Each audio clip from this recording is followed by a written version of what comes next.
Hello, welcome back, and thank you for tuning in here. We've got a very interesting conversation today. They're all very interesting conversations, and each individual video that you watch, of course, one at a time, is the most important and the most interesting video in this series because it's the only one that you're watching right now, which is very cool. It's where you're meant to be. So, my hope today is that you come away with some clarification, perhaps a different take, maybe some new understanding on the topic of the day, which is the holy instant and the practical application of that. My hope is that you come away with something that inspires you to practice. That's really the hope here, is that you will hear what you're meant to hear to invite you to take the next step, which is to become aware of the voice of your inner teacher in the present moment and do as it suggests you do. Just that. Everything else that we read and pore over and listen to and watch and discuss brings us back to this point where you are right now, right here in the present moment, which makes this sound like all spirituality. How about that? It is, because this is all that we have, and we have a choice in the present moment. Only one choice, incidentally, to simplify things. That's a relief. There's only one choice to make. One option, there are only two options. One of them keeps us stuck. The other sets us free. Which do we choose? So the conversation today is in response to a recent question here in the comment thread. So thank you, as always, for asking the questions. This one's great. It's let's talk about the holy instant. If you're not familiar with that term, I'll say a few words about what that is. Let's talk about the holy instant and the practice or practical application of this idea. Yeah, no, great question. Thank you for asking. So, in the terminology of A Course in Miracles, there is reference made to the holy instance in many different places. And chapter 15 of the text is entitled The Holy Instant, and chapter 15, section 4 is entitled The Practice of the Holy Instant. So there's a lot out there in the commentary and videos and podcast realm about the Holy Instant. So what exactly is it? Well, it's talked about here in A Course in Miracles as the lesson that God would have us learn through his voice. In other words, the Holy Spirit, our inner teacher. And again, call your inner teacher whatever you want. It really doesn't matter what you call it. So it's the lesson that we learn through our inner teacher. So what exactly is this? Well, in hearing words, which is what we have to go on here to study and to talk about this course and the practical experience of the holy instant. The holy instant is a glimpse. It's a window, if you will, onto eternity. It's a moment where all of our drama, our ego drama, and stress and pain, hatred, fear, guilt, blame, anxiety, depression, sadness, sorrow, abject sorrow, fits of rage, annoyance, at the quantity of emails in our inbox, things like that. All of that drops away. All of it is gone for a moment, and you get a glimpse of eternity. You get a window onto it, so to speak. And there are some very insightful and helpful, I think, comments out there on the internet about the holy instant, where if you're looking through a window, the frame disappears and the glass disappears, and you're simply in eternity. It's a glimpse of what is. So you could see it as a glimpse, however momentary here in our thread of linear time. It's a glimpse of heaven. And one could have many of these on the path. It's entirely possible that maybe right now, today, you could have a glimpse of heaven, of eternity. You could experience one such holy instant and then be drawn back into the world and all that it entails, and have another one of these experiences down the road. So it's something that this course talks about a lot. And what can we do about it practically? Well, a fair amount, but not in the way that you may first think. The holy instant is going to happen when it's time for it to happen. It is. It's going to happen when it's time for it to happen, and it cannot be forced. However, we can ask the Holy Spirit for this guidance. There is a reason why lessons 361 through 365 in the workbook, which are the concluding lessons in the workbook, all have the same idea. And it's a refrain that I invite you to consider. And if it speaks to you, and I hope it does, repeat it over and over and over and over and over and over and over. It's this holy instant would I share with you, you being the Holy Spirit. Be you in charge, for I would follow you, certain that your direction gives me peace. Lessons 361 through 365. In my own practice of this material, I have found that to be very helpful because I found it to be a refrain, a statement, an idea with the rhyme scheme deliberately placed, so we get it. That is something that I've found very, very helpful to recite and remember whenever I'm aware of it, whenever I become aware of this idea. That's something that you could say to your inner teacher.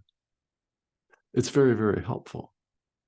So in truth, we don't know when this is going to occur. I mean, who knows when awakening is going to occur? We don't know that. And try though we may, we're not able to ordain the time and the place of it. We really just don't know. So what can we do? Well, we can continue to lay the groundwork for it. We can continue to, under the guidance of our inner teacher, truly forgive the Son of God. We can forgive the world and the physical body and the ego itself, space, time, all of our illusory constructs, including the spinning ball of rock itself. All of them. We can continue, which does, as we've seen and recently here, shorten time. They're forgiveness lessons that we don't have to repeat. Time shortens, collapses in a manner of speaking. In truth, there's no time at all.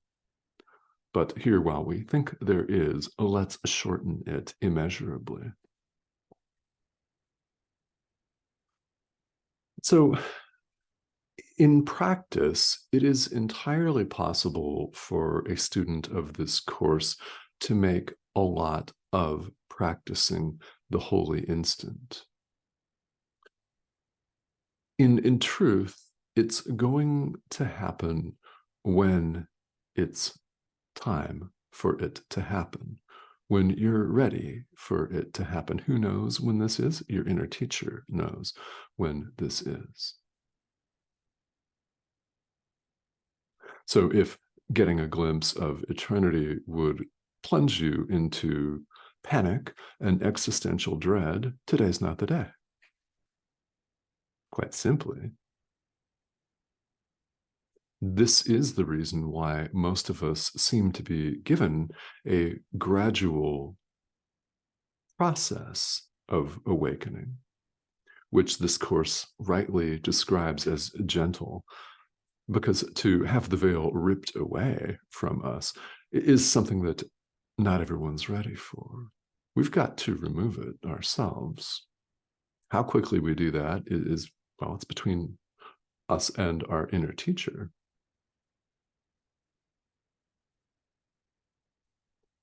So, a helpful way of looking at practicing the holy instant. Yes, you can ask for it. Yes, you can recite the idea in lessons 361 through 365, which again, I've found to be very, very helpful on the path.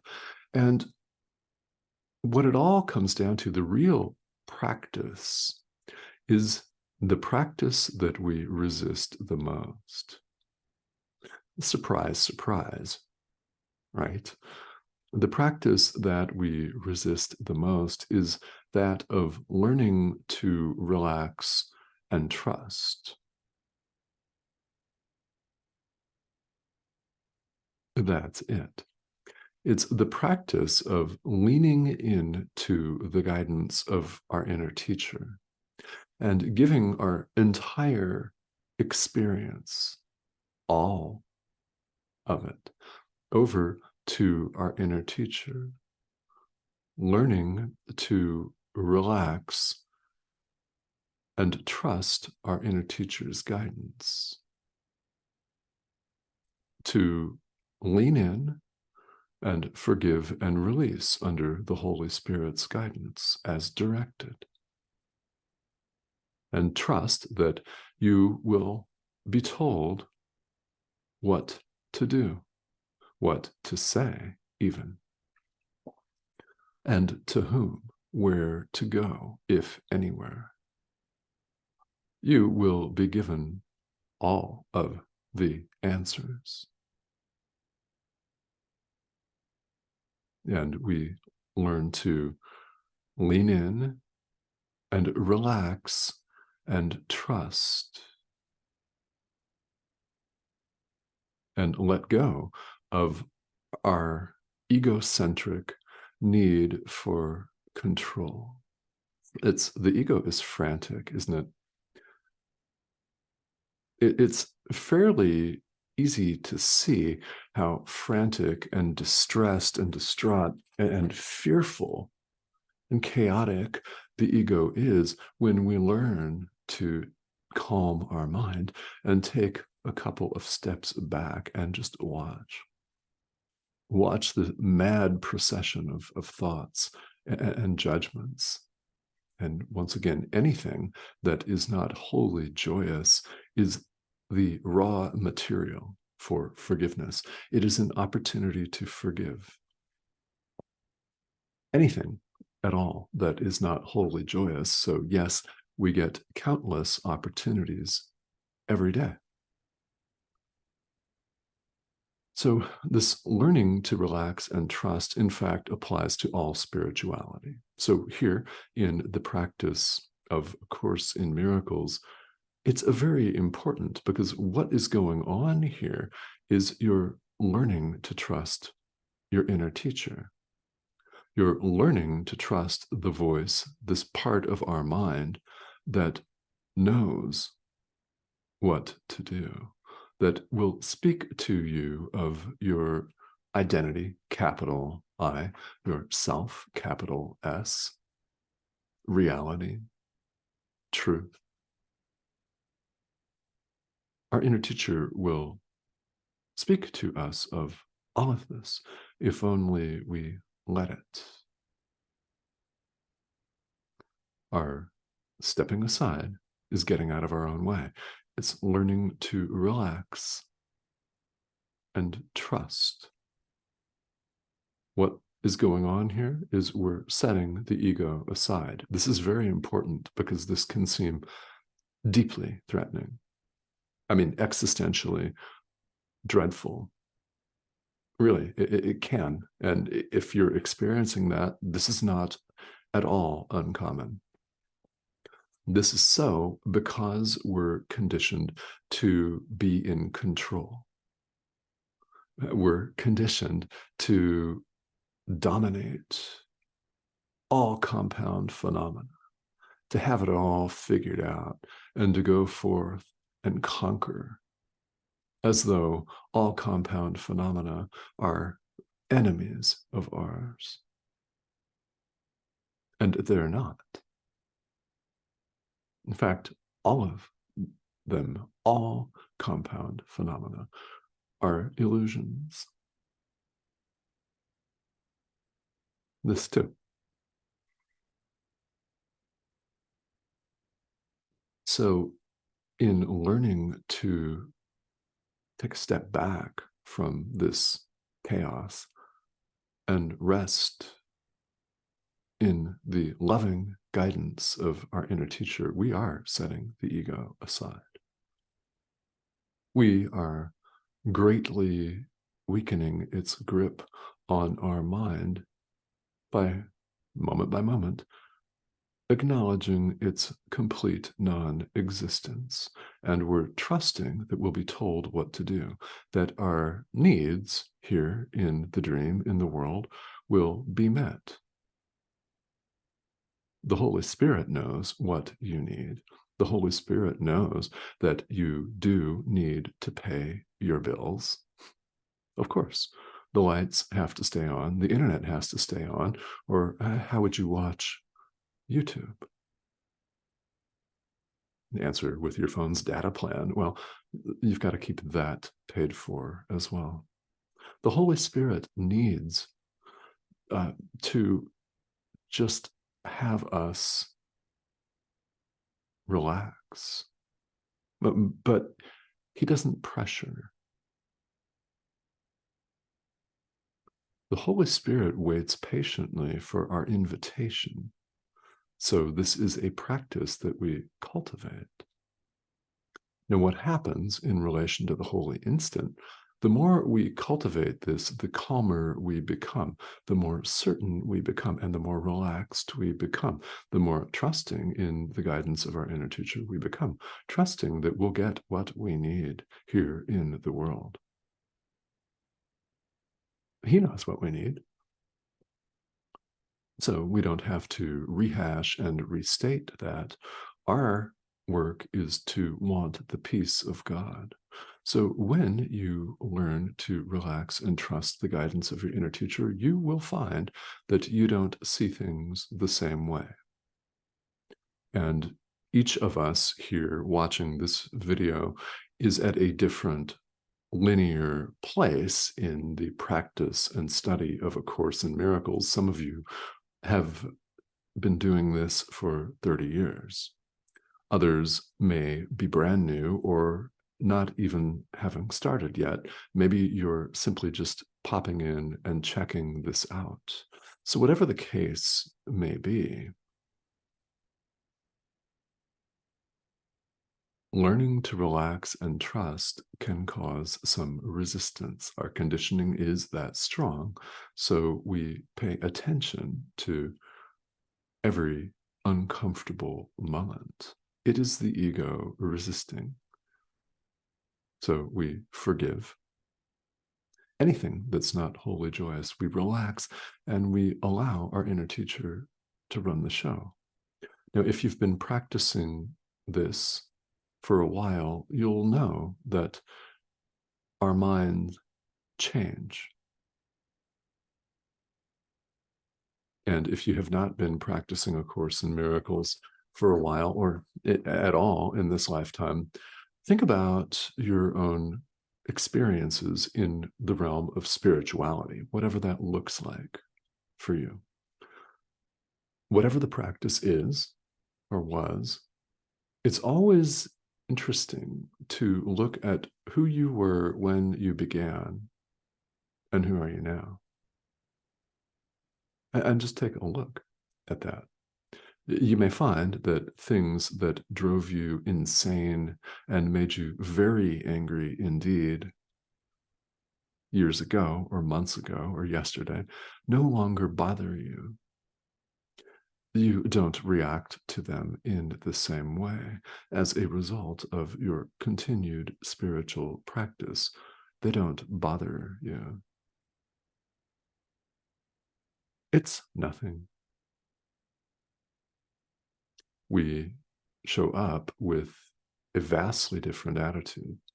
Each act of forgiveness brings the experience of heaven that much closer, brings the experience of the holy instant that much closer. So, in conclusion, it's this moment to moment letting go, forgive and release, and learn to relax and trust the guidance of our inner teacher that paves the way, so to speak, that will open this window up to us, this view, this glimpse. When? Well, we don't know.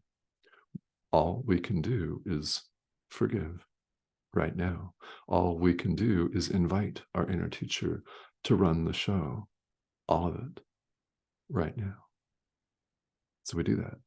Rinse, repeat. So I thank you for asking this question. This is a very, very good question and a topic that's worth considering here. And in fact, it's one that we'll consider again and again and again, along with all of the ideas here in A Course in Miracles. So thank you very much for taking the opportunity to ask. This is true of, well, any time here. I'm always willing to address specific questions here on a video. There have been a number of them. And as we go through the text of A Course in Miracles, it's perfectly appropriate and fun, actually, to take a pause through our procession through the text and to stop and have real conversations about what's coming up for you. So thank you for asking the question. And yes, questions and comments are more than welcome at all times. So if you have not subscribed, I invite you to do that. This is the subscription arrow here. That is a prompt. If you click or hover over that, you'll be invited to join us. And I hope that you do that. Thank you to all of you who have recently joined us. This is a growing community. It is international. And it's a lot of fun to be here with you. So I thank you, as always, for tuning in, and I will see all of you again very soon.